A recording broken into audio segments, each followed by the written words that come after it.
بسم الله الرحمن الرحیم. دوستان عزیز، در آستانه فرارسیدن عید سعید ارباب قرار داریم. مثل که شما میفهمید البته یک شانس برای بخشیده شدن گناهان ماست و از جانب وضعیت اقتصادی هموطنان ما نسبت به سایر سالهای گذشته یک کمک متفاوت است و شاید نیاز دارن به دستگیری و کمک. ما جای مختلف رفتیم، مالا را البته بیع کردیم. فکر کنیم گاو از 50,000 افغانی شروع میشه، هست ارزانتر از او، ولی گوشتش کفاف نمیکنه، بسنده نیست.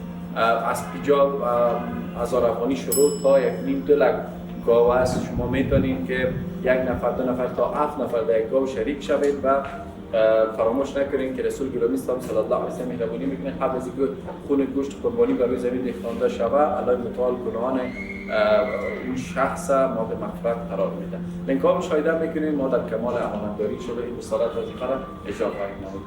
خوب گاو است استاد عزیز؟ چند کیلو خود بوده؟ 1.5 کیلومتر ماشاءالله. و ما این گاو تقریبا 60,000 افغانی 62,000 افغانی همکار ما خریداری کرده است. الله متعال از همه اعضا و دوستان ما انشاءالله بپذیرد. این پروسه خیر شما سر